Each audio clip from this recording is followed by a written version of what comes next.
Morning everyone, কেমন আছেন সকলে? আশা করছি সকলে খুবই ভালো আছেন, সুস্থ আছেন। আমরাও কিন্তু বেশ ভালোই আছি। আমার নতুন আর একটা ব্লগে আপনাদেরকে স্বাগত জানাচ্ছি। আজকে হলো সোমবার, ঘড়িতে এখন প্রায় বাজে হয়তো 8টার মতো। এখন থেকে সকলকে সঙ্গে নিয়ে আজকে ব্লগটা শুরু করলাম। সকালের যা কাজ বাজ থাকে সেই সমস্ত কিছুই হয়ে গেছে। জানেন আজকে হলো মাম্মার লাস্ট এক্সাম, তো মাম্মামকে রেডি সেডি করিয়ে যে আমরা বেরোবো স্কুলের দিকে, সেই 7টার মধ্যেই এত জোরদার বৃষ্টি পড়া শুরু হয়ে গেছে। কিন্তু কি করব, স্কুলে তো যেতেই হবে। ওই 7:30 পৌনে 8টা পর্যন্ত তো বৃষ্টি ছিলই। তো যেই মাম্মামকে স্কুলে দিয়ে এসেছি আবারও তো সেই বৃষ্টি কমে গেছে। জানেন সময় আজকে প্রচণ্ড বৃষ্টি হচ্ছিল। যাই হোক, ওইদিকে আজকে ভিজে ভিজেই মাম্মামকে স্কুলে দিয়ে এসেছি। বাড়িতে এসে রান্নাঘরে চলে এসেছি। আজকে তো ওই তো পান্তা ভাত খাবো বর আর আমি। তো কালকে বেশি করে ভাত বানিয়ে রেখেছিলাম, ভেবেছিলাম এত গরমের মধ্যে পান্তা ভাত খেতে বেশ ভালোই লাগবে, কিন্তু সকালবেলায় দেখি বৃষ্টি পড়া শুরু হয়ে গেছে। যাই হোক, আজকে এই তো পান্তা ভাত মানে আলু সেদ্ধ দিয়েছিলাম, সেটা দিয়ে ভালো করে মেখে নিলাম পেঁয়াজ টেয়াজ দিয়ে, আর কয়েকটা পাঁপড় ভেজে নিচ্ছি। বরের আবার ডিমের অমলেট দিয়ে খাওয়ার ইচ্ছে ছিল, আমি আবার দিনই বলে ওর একটু রাগ হয়েছিল। কিন্তু যাই হোক, পাঁপড় ভাজা দিয়েও খেতে কিন্তু বেশ ভালোই লাগে পান্তা ভাতটা। তো ওই তো ওইদিকে বরকে পাঁপড়টা ভেজে দিয়ে আমি দিয়ে এসেছিলাম। আর তারপর কিন্তু আমি এইদিকে রুটি বানিয়ে নিয়েছি, মানে সকালে খাওয়ার জন্য। মা বাবা আর আমার জন্য রুটি করেছি। পান্তা ভাত অল্পই ছিল, আমি একটু খেয়েছি, আর ওই তো বরকে দিয়ে দিয়েছিলাম। ও খেয়ে দিয়ে চলে গেছিলো দোকানে, আর এইদিকে তারপরে আমি রুটিগুলো বানিয়ে খেয়ে নিয়েছিলাম।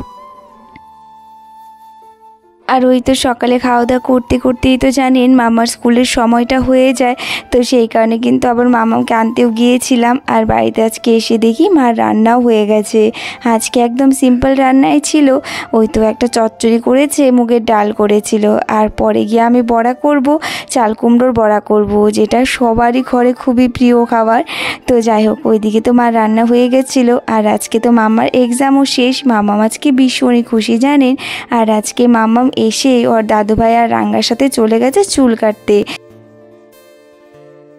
জানেন আমাকে না বলেইনি মা যে চুল কাটতে যাচ্ছে, কারণ চুল কাটতে যাওয়ার কথা শুনলে আমি বলবো ওকে জানি সম্পূর্ণ চুল না কেটে দেয়, একটু একটু চুল রাখা হয়।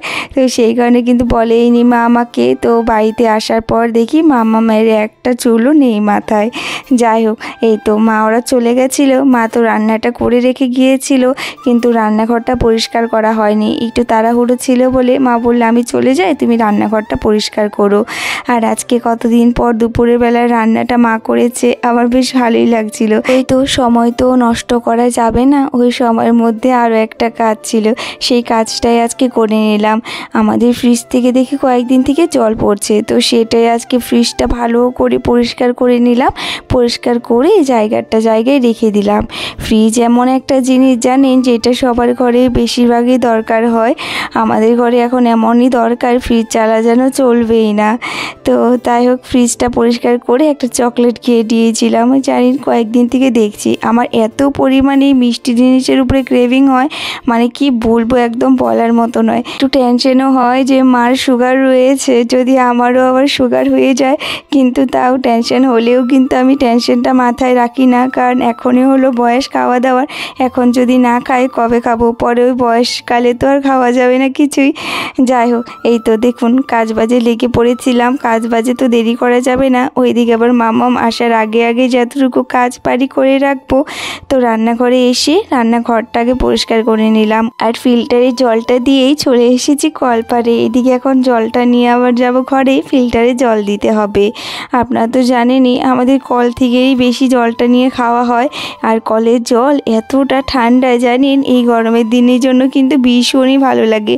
আমার তো এখন শুধু মনে হয় যে কত টাইম ধরে কলপারে থাকবো আর এই জল ধরতে থাকবো, এতটা ঠান্ডা জল। যাই হোক, ওইদিকে তো চলে আসলাম কলপারে, আর এখন বালতি করে জল নিয়ে যাব, আর চালটাও একসঙ্গে ধুয়ে নিয়ে যাব। আমাদের তো এখন কতদিন থেকে হাঁড়িতেই রান্না হচ্ছে, তো হাঁড়িতেই তো একবারে হাঁড়িতেই চালটা ধুয়ে নিয়ে একদম বসিয়ে দেব। জানেন, বিয়ের পর যখন আমি এই বাড়িতে এসেছি তখন শুধু আমার মাথায় একটা কথাই ঘুরতো, আমি কি আমার মনের মতো করে এই বাড়িটাকে বানিয়ে নিতে পারবো, সবার মাঝখানে কি আমি একটু হলেও জায়গা করে নিতে পারবো। এই কথাটা না সব সময় মাথায় আসতো।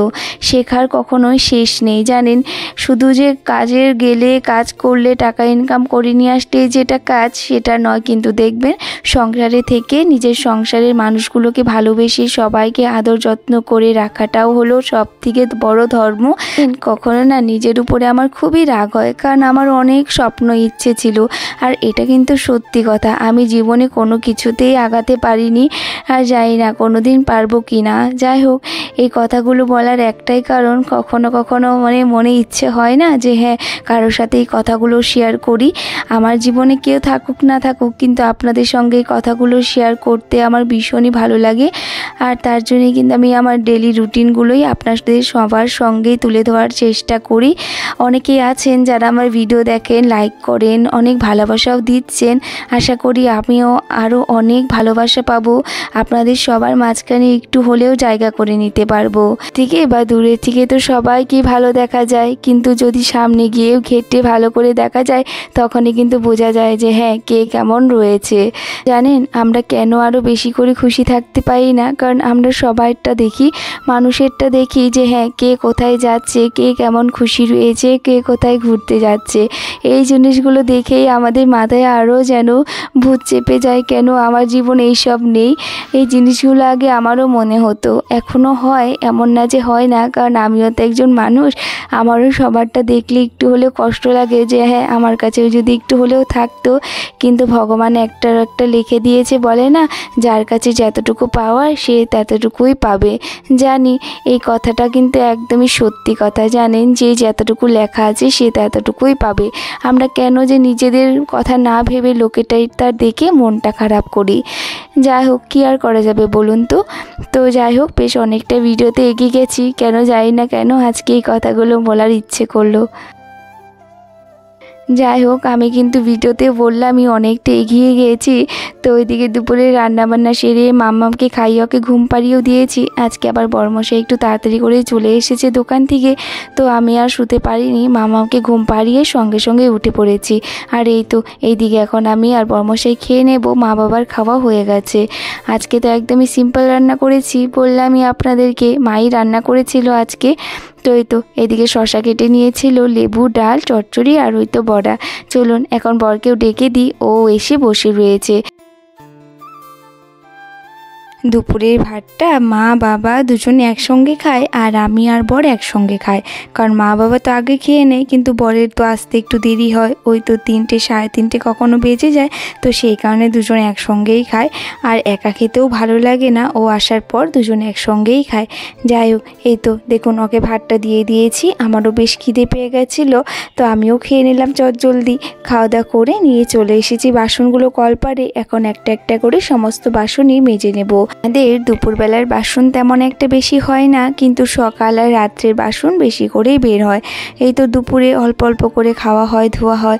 যেমন মা বাবা একসঙ্গে খায় তখন আবার মা বাবার বাসনটা মাই ধুয়ে নেয়, কখনো যদি মামাকে খাওয়াতে নিই একসঙ্গে হয়ে গেলে আমি ধুয়ে দিই, আর বেশিরভাগ এমনিও মা দুপুরবেলার এই খাওয়া দাওয়ার বাসনগুলো মাই ধুয়ে নেয়। যাই হোক, এইদিকে এখন দেখুন বাসনগুলো প্রায় ধোয়া হয়ে গেছে, এখন চলে যাব ঘরে। যা প্রচণ্ড গরম দিয়েছে জানেন, এতটা গরম এখন আর সহ্য হচ্ছে না। আর আমি হয়তো দুপুরের কাজবাজ সেরে কিন্তু স্নান টান করে নিয়েছিলাম, যা গরম ভেবেছিলাম বিকেল দিকে স্নান করব, কিন্তু আর সহ্য হলো না, তো সেই কারণে যে স্নান করে মামাকে হয়তো ঘুম পাড়াতে গিয়েছিলাম। খাওয়া দাওয়া করে বর দোকানে যাওয়ার পর আমি একটু ঘুমিয়েছিলাম, ওই তো এখন প্রায় 5:30টার মতো বাজে। ঘুমটা ভাঙার সঙ্গে সঙ্গে উঠে আবার মামামকেও ডাক দিয়ে দিয়েছিলাম, ও উঠে চলে গেছে ওর দাদু ভাইয়ের সঙ্গে একটু ঘুরতে, আর আমি ওই তো ঘরগুলো ঝাড় দিয়ে কাপড়গুলো উঠিয়ে নিলাম। সকাল দিকে যে কাপড়গুলো ধুয়ে দিই সেগুলো ওই তো 12:30টার মধ্যে শুকিয়ে যায়। এখন ওই তো বললাম দুপুর দিকে স্নান করেছি, সেই কাপড়গুলো দেখি শুকিয়ে গেছে। এখন এই যে একটু জল নিয়ে বসলাম, আমি জলটা খাই। আজকের জন্য এতটুকুই রাখছি, আবারও দেখা হবে নতুন একটা ভিডিওতে। ততক্ষণের জন্য কিন্তু সবাই খুবই ভালো থাকবেন, সুস্থ থাকবেন। রাধে রাধে, বাই।